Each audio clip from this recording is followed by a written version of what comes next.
Think about every romantic comedy you've ever seen. Two people meet, they like each other, everything goes wrong. Every single one. Someone falls for the wrong person, misunderstandings pile up, and at the very end, happy ending. That formula, Shakespeare wrote it in 1595. Shakespeare invented rom-coms? A Midsummer Night's Dream, his funniest play. Four young lovers run into a magical forest at night. A fairy king is fighting with his fairy queen. He sends his servant Puck to find a magic flower. A magic flower? One drop on sleeping eyes, they fall in love. With whatever they see first. Exactly, and Puck puts it on the wrong person. Suddenly, everyone loves the wrong person. The fairy queen falls for a man with a donkey's head. A donkey? Shakespeare asks one question in this whole play. Is love real, or is it just magic in your eyes? Let's go to Athens. It's a summer night. And it's about to get wild. In Athens, a young woman named Hermia had a problem. She loved Lysander, but her father wanted her to marry Demetrius. "You will marry Demetrius," her father Aegeus told her. "Or you will die. That is the law of Athens." Duke Theseus agreed. He gave Hermia 4 days to decide. Hermia refused. She would not marry a man she did not love. Lysander held her hand. The course of true love never did run smooth. So they made a secret plan. They would run away, meet the next night in the forest.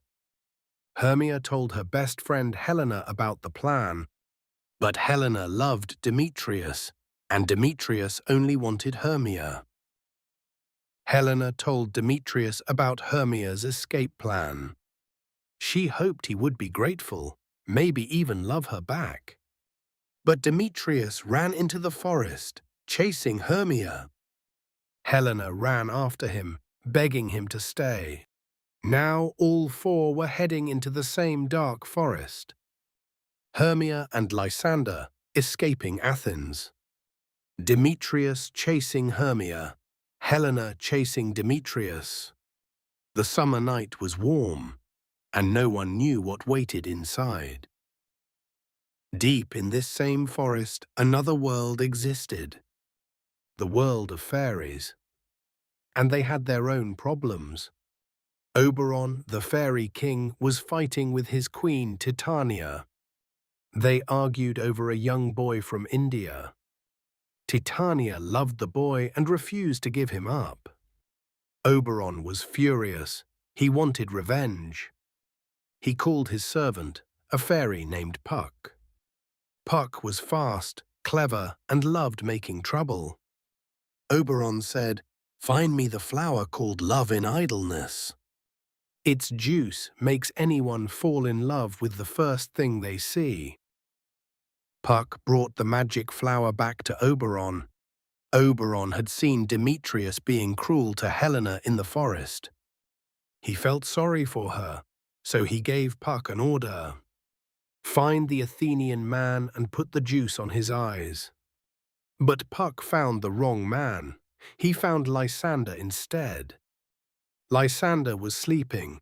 Puck squeezed the juice onto his eyes. Helena walked past. Lysander opened his eyes and saw her. Instantly, he fell madly in love with Helena. He forgot Hermia completely. Helena thought he was joking. Meanwhile, a group of workers were in the same forest. They were practicing a play for Duke Theseus's wedding. Their leader was Nick Bottom, loud, confident, and a little silly. Puck watched them and decided to have some fun. He turned Bottom's head into a donkey's head. The other workers screamed and ran away in terror. Bottom did not know his head had changed. He stood alone in the dark forest, confused and scared. So he started singing, to pretend he was not afraid. Oberon had already put the magic juice on Titania's eyes. She was sleeping nearby when Bottom started singing. She woke up. The first thing she saw, a man with a donkey head. Titania whispered, "What angel wakes me from my flowery bed?" She fell completely in love with Bottom. She called her fairy servants, "Bring him food, fan his ears." Bottom was confused. A beautiful queen loved him. Why? But he did not say no. He enjoyed every moment. Fairies scratched his long ears. They fed him berries and honey. It was the strangest and funniest scene Shakespeare ever wrote. Back with the lovers, things got much worse. Oberon realized Puck's mistake. He put the juice on Demetrius too. Now both men were in love with Helena. Lysander said, "I love you, Helena, more than anything." Demetrius said, "No, I love her more." Helena was furious. She thought they were mocking her. Hermia was heartbroken. Lysander had left her completely. The two women fought. Hermia screamed, "You stole him!" Helena cried and ran. The two men drew their swords. 4 lovers, chasing, crying, screaming through the dark forest. Oberon was angry. He told Puck, "Fix this, now." Puck created a thick fog across the entire forest. He copied the men's voices, led them in circles. Lysander and Demetrius could not find each other. One by one, all 4 lovers collapsed from exhaustion. They fell asleep on the same patch of ground, not knowing. Puck put the antidote on Lysander's eyes. Oberon put the antidote on Titania's eyes too. She woke up, saw the donkey beside her, and screamed. Oberon and Titania made peace at last. Bottom's head returned to normal. Morning came, sunlight filled the forest. Duke Theseus found the 4 lovers sleeping together. They woke up. Lysander loved Hermia again. The spell was broken. But Demetrius still loved Helena. His magic never wore off. Aegeus protested, but the Duke made his decision. 3 couples would marry today.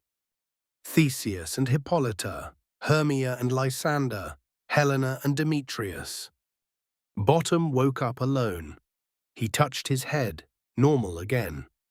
"I had the strangest dream," he said, "but what a beautiful dream." That night, at the wedding feast, the workers performed their play. It was the story of Pyramus and Thisbe, 2 tragic lovers. Bottom played Pyramus. He died on stage with great drama. The acting was terrible, but the effort was completely honest. The nobles laughed, but Duke Theseus clapped with respect. After everyone went to sleep, one figure stayed on stage. Puck, alone, speaking to the audience. "If we shadows have offended, think but this, and all is mended. You have but slumbered here, while these visions did appear." Wow, that was a wild ride. Right, let's go back to the very beginning. 4 young people in Athens, all in love, all miserable. Hermia loves Lysander. Helena loves Demetrius. But Demetrius only wants Hermia, classic love square. Why didn't her father just let her choose? In Athens, a father owned his daughter's future. The law said, "Obey your father or die." That's not love, that's a business deal. Exactly, Shakespeare knew that. He wrote a line people still use today. The course of true love never did run smooth. Course? Like a path? Yes, the road of real love is never easy. And then Puck makes everything 10 times worse. He puts the magic juice on the wrong man's eyes. So a spell and a curse, same thing? Not exactly. A spell can be good or bad. A curse is always bad. This one was meant to help. But love is already messy. Magic just made it honest. Honest? How? We'll come back to that. Keep it in your head. Now, the funniest scene Shakespeare ever wrote. The fairy queen wakes up and sees a donkey. And falls in love instantly. She calls him an angel. What angel wakes me from my flowery bed? Knowing the ending, that line is both funny and sad. The magic controls her. She has no idea. She tells her fairies, scratch his ears, feed him berries. And Bottom just goes along with it? Why not? A queen loves him. To be fair, his singing is what woke her up. He has a donkey head. Details. Ha! But here's the real question. So vain and confident and same thing? No, confidence is knowing your real worth. Vanity is believing you deserve things you don't. Bottom is vain. He thinks her love makes perfect sense. Shakespeare puts a queen next to a donkey-headed man. He's asking, does love ever really make sense? But the part that really got me, the ending. Which part? Demetrius, his magic never wears off. And that is the most important detail in this whole play. Lysander's spell gets removed. He loves Hermia again. But Demetrius stays under the spell forever. So his love for Helena isn't real? Or is it? Think about it. Before the spell, he chased Hermia, ignored Helena completely. Was that real love or just stubbornness? Good point. The spell made him finally see Helena. And here's Shakespeare's deepest question in this play. If magic makes you love someone and you're happy, is that love less real than love that happens by chance? That's terrifying to think about. Because we don't know either. About our own feelings. Imagine this. You meet someone. Your heart races. You think, this is it. This is real love. But what if it's just your brain playing tricks? So Shakespeare is saying all love might be magic? He's not saying it. He's asking and leaving you to decide. And then that play at the end, Pyramus and Thisbe. The workers play, terrible acting, everything goes wrong. But they tried so hard, every single one of them. Why did Shakespeare put a bad play inside his play? Because it's a parody. Parody? That's the same as a copy, right? No, a copy tries to be the same. A parody makes fun of it. Pyramus and Thisbe is a love tragedy. Two lovers die. Like Romeo and Juliet. Exactly. Shakespeare is laughing at his own love stories. He's making fun of himself? Of all of us, of every love story ever told. Then Puck steps forward, alone on the stage. If we shadows have offended, think but this. Shadows, like ghosts? Like actors, like dreams, things not quite real. You have but slumbered here, these visions did appear. If you didn't like it, just pretend you slept. Remember how we started. Every rom-com, same formula, chaos, happy ending. Shakespeare wrote that formula. But he wasn't just writing a comedy. He was questioning love itself. Demetrius married Helena, with magic still in his eyes. Titania kissed a donkey and called him an angel. And Puck says it was all just a dream. So, was any of it real? 400 years later, still no answer. When you fall in love, is it your heart or your eyes? Is it choice, or is it just happening to you? Team real love or team magic? Pick a side. Drop it in the comments. We want to know. See you in the next story.